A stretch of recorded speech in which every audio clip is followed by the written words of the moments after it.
The Pacific Disaster Center does not create data, right? They don't have a bunch of sensors out there where they're gathering stuff, right? They're data scientists who are bringing stuff in and turning it into a form and function that people can use. I mean, I was just in Taiwan, and they show these charts, and I'm like, no human other than PhD students understand what you just said.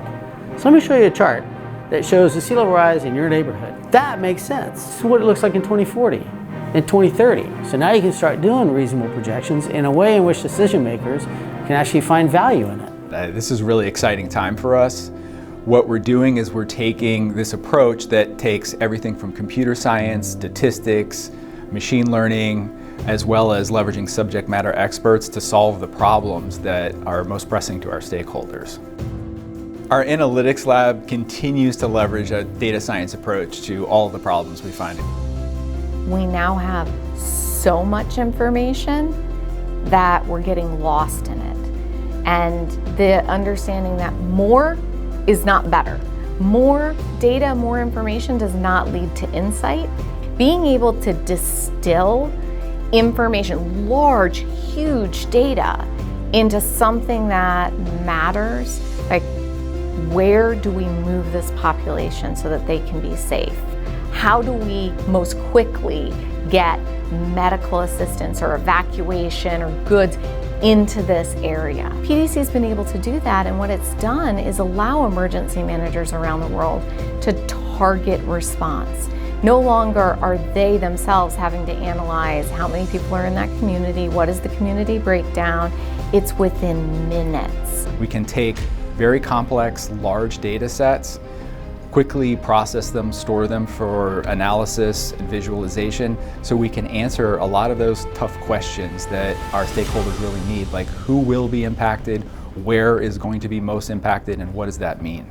These particular data sets are very large, and when you're trying to do different modeling and different assessments, there's a lot of intermediary steps, and so that accumulates even more data, and we need to have a lot of storage, a lot of processing to handle these. We've automated all that process. Because of the way we have it stored, it allows us a huge amount of flexibility to be more nimble in being able to answer these questions. We conducted a fragility assessment that looks at country-level fragilities. Some of the assessment outputs were integrated into the Global Fragility Act to identify countries that would need that support from the international community and the U.S. government to prevent collapse or extreme levels of conflict. We are asking the government to help us, the vice president to come to our aid, the president, the minister, the voter regional minister. I know he is aware that we are going through all this things, but to come and help us. We are suffering, children are suffering.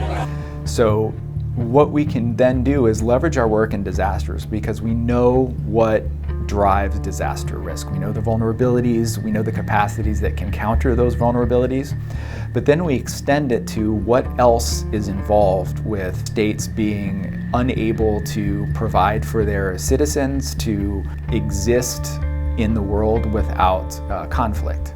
As a retired military guy, I spent my entire 27 years worried about national security from a warfighting perspective. And now my boss has asked me to say, well, what is the impact of climate change on that? How is climate change going to affect from a security perspective what I do? Right? And that takes on a couple different things, which is what's it going to do to our forces? Are they going to stay as ready as they were? Right? Are we going to damage, training ranges going to get damaged and now I can't stay ready? What's going to happen to our friends and allies, to their locations, right?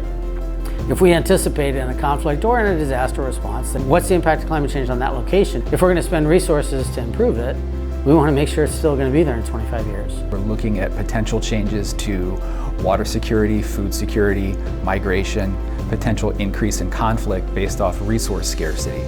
So being able to rapidly ingest data, analyze it, and provide it to our stakeholders so they can make those decisions with this ever-shifting landscape of risk is of utmost importance to our team. We're approaching climate change the same way we would approach any other disaster. In my mind, it's this slow onset mega disaster, and we need to deal with it in that way, prepare for it. So our focus has been taking all the scientific information and giving you the so what.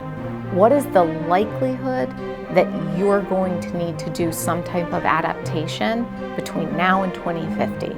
Because by doing that, we can start to empower policymakers, decision makers, the funding streams necessary to move roadways, to adjust our building codes, to enable or build new capacity in communities, and to better prepare them for the new threats that we're going to be facing collectively.